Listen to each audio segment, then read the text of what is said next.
What is up, everyone? JD here. I hope you're all doing well today. Today I'm really excited to bring you my full review of the Kizer Drop Bear. What we're going to be doing today is going over the knife's specs. We're going to be going through some size comparisons for size reference, thoughts and impressions, and alternative recommendations. Not bringing the pack out here. If you've owned a Kizer, all of their Vanguard series, which this kind of falls under, is in that same box and plastic holder wrapped in package, and it comes with extra hardware. Let's go ahead and jump into the knife specs. The Drop Bear comes with a 2.97 inch, so sub 3 inch, 154 cm blade, 4.19 inch aluminum handles on steel liners, and 7.15 inches overall. Kizer claims the weight of the Drop Bear to be 3.68 ounces. We'll go ahead and grab the scale to bring that out here to test the weight. So probably the 3.68 if it's rounding to 3.7. So right on the money for that particular knife. Next, we're going to go ahead and go through size comparisons for this knife. First, we're going to bring out the Spyderco Yojimbo 2. You're going to see that the Drop Bear is smaller than the Yojimbo 2 and would be smaller than the Para 3, which is really close in size and spec to this knife. Next, we'll bring out the Spyderco Shaman, which also does a good job representing the PM2 as far as size. So you can see and you could probably tell at the 7.15 inch size of this particular knife, it's a smaller EDC, but still really close. I like that 7 1/4. That's the starting point I like for an EDC, but it is really close to that size. Next, we'll bring out the Benchmade Bug Out, which is another close reference, but you can tell the bug out is just longer overall, and the SIG K320 by Hogue. Hopefully this is helping you with the size reference and the profile. Some people are probably going to say that it really resembles that bug out, and I don't agree with that at all in the least. Outside of the fact that it has a crossbar lock, I disagree completely with that statement that I've seen and heard. Next, we'll bring out the budget knives. First is going to be the Kubi Royal, aka the KU321. You can see very, very close in size here. The Kubi having a little bit of edge on the blade length, and then the Buck 110. If you have a Buck, this will help you understand the size. Very girthy knife, but not quite as long as the Buck 110. Let's go ahead really quickly and do size profile or side profile comparison so you can see how thick this will carry in the pocket. A little bit thinner than the Kubi Royal. We'll go ahead and bring out the Bug Out. You can see the Bug Out is just a thinner overall knife. Doesn't ride on full steel liners anyway. It does have little liners in there for the access crossbar lock. And then you can see this is really close to the thickness of the Para 3 and the Yojimbo 2. Let me go ahead and jump into thoughts and impressions on this knife, and then we will do some alternative recommendations. So the first thing I want to talk about before I jump too much into my thoughts on the knife is the comparison that I hear people making to the fact that this looks like the Bug Out. I don't really think so at all. I think the closest resemblance that I'm finding on these two knives is under the scales. So you have very similar scallops for the finger to keep it from moving forward, which a lot of knives have. I mean, a lot of them have it. So if you're gonna say that, some of them have it more aggressive than others, some of them have them less aggressive than others, but all knives generally, for the most part, have that scallop section out there, but I don't think it resembles it closely enough, especially when you look at the back. Yes, they both have a straight back. Yes, they both have an access lock, but I think they're not totally different, but I think they're definitely different designs. It didn't even dawn on me or occur to me to think of it as a Bug Out. Having said that, this is a $110 knife with 154 cm. For about 40 bucks more, you can get the Bug Out, a USA made knife with S30V, which is a superior steel, if your heart desires. It's really close here, and in all honesty, I think I would have liked to seen S30V or S35V VN at this price point on the Drop Bear. I think it would have gone a lot further. I think it's a little bit overpriced for 154 cm because you can get 154 cm on sub $100 knives from Kizer. Granted, they don't have this unique lock mechanism that you see here from Kizer. That's the next thing that I did want to talk about briefly. This is an adjustable Omega spring, meaning inside of here, and I will do a disassembly video later, but underneath the scale it has 5 different little dots for you to move the spring back and forth to adjust the tension. Bringing it in makes it stronger, bringing it out makes it a little bit looser, so you can dial it to your preference depending on how you like your crossbar locks tuned. So I think that is a very unique feature. I think it is a game changing feature that I very much like on this knife. Now, I just mentioned at 7.15 inches, a little bit smaller than what I like for my personal EDCs, but having said that, starting with the finger at the top of that little scallop section that I mentioned earlier, I can actually get all 4 fingers on this knife comfortably. Also, it is a chunky knife because it's full steel liners that stand proud with aluminum scales on top. I really do like that a lot. It makes it nice and thick and chunky, so it actually feels substantial in hand. Feels like it's actually meant to be used pretty hard, which I appreciate. It has a nice flat grind on it with a satin finish. I actually was carrying this today. I apologize. I got some lint on it from in my pocket before the video. It has a beautiful satin finish, and you can see the grind lines. I think that looks really good, and it's also going to keep it very clean from use, and it's going to go through the materials, and does go through the materials very smoothly. Kizer does a nice job with their edges. Now, their fit and finish is, I would say, 80-20. 80% of the knives that I get from Kizer come very well done, no issues whatsoever. 20% do not. I say that because I finally decided to check out the Assassin, and it came in, and no matter what I tried to do to adjust it, it is, I don't know if the blade's warped or what happened, but it is completely flush to the scale side. No matter how much I take it apart and try to shift everything over, and no matter how much I tighten and loosen, I cannot get it centered up. And it is full steel liners, so I doubt that the steel liners have moved. So I've reached out to Kizer. I reached out to them on a Friday, so I haven't heard back from them yet. I'm assuming their customer service is Monday through Friday, which is why I may not have heard from them. So I'll give them till probably close of business Tuesday, and if I haven't heard from them, I'll reach out on Wednesday. It'll be my first warranty claim with them. I ended up returning the Kizer originals that I picked up. I returned the second one. The first one I kept to try to see if it would work through the lock stick and the action issues, and it didn't.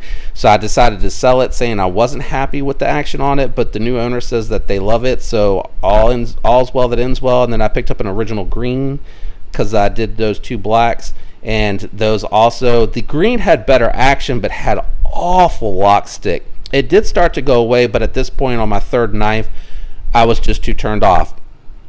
Having said that, I wasn't overly excited about this knife. I loved the premise and the concept, and it seemed like a good design, but I kept my expectations low, and this knife has surpassed those expectations.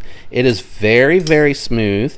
I love the fact that I can tune this to be a heavier detent so that it doesn't just want to pop out automatically. You have to really give it the gas for it to go. Now, because it's tuned heavy, if you give it a light flick, there's a chance that it won't go out. The only reason I discovered that is because the thumb studs are a little small.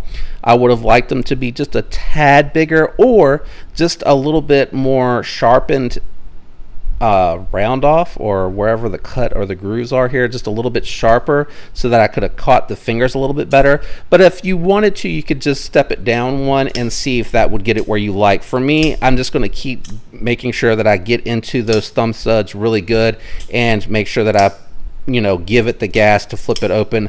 I like the heavier detent because it feels snappier to me, but that again is personal preference. But it is a nice detent with that heavier tune. But we'll see how these Omega springs on the lock system hold up. That's always the thing that you want to worry about and pay attention to on any crossbar lock knife, because even though it has 100% lockup with the heel of the blade, you want to make sure that it's not going to be able to slip out with those springs breaking. Now, the next thing I'll say is this does have heavy milling on the liners, which helps keep the weight down. I don't like that they gave it the lanyard hole. I would have preferred the barrel be back there. I think it would just look cleaner overall with it just being solid materials through here. The aluminum's a little bit slick, but the Kizer, even the originals that I had, it does have enough of a finish on it to be tacky, so you do get pretty good grip on there, and then the ergos do a good job keeping that in place, and this jimping is wonderful. It goes all the way out, so even with my larger hands, I have somewhere to land. I love the fact that they went all the way down with the jimping. It almost looks like a spear point with that drop point, so you can get up and into the utility and draw cuts really, really nicely. It's very comfortable in hand. The only thing that I'll say that is a little disappointing, they left just a little bit too much play, and this could be my one sample, but you see what I mean there, just a little bit of play on the side to side, even on the heavier setting. You do get that with some access locks, but not quite that much. I don't even know if you can see it. Let me see if I can do it in the closed position. So just a hint. It's a little bit more noticeable on the Kizer. So that's one thing that I've noticed, but on the bug out, it is a very minute amount that it moves. The tolerances feel a little bit tighter.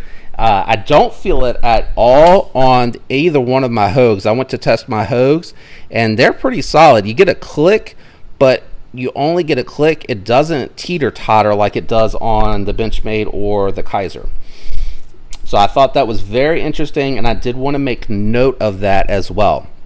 Alternative recommendations: if you didn't want to spend $110, and if you're okay with D2 steel, you can pick up a CMB Knives Predator, which is a little bit bigger. Also, if you wanted something a little bit bigger, and they come with G10 and micarta, they come with coated, uncoated D2, and they are also on bearings with a crossbar lock, and it is a pretty smooth crossbar lock. It is definitely very impressive, and it has a pretty good geometry on it. Nice tall blade and very slicey. I apologize, the heavier blade wants to carry its momentum further, so I got to remember to let off sooner.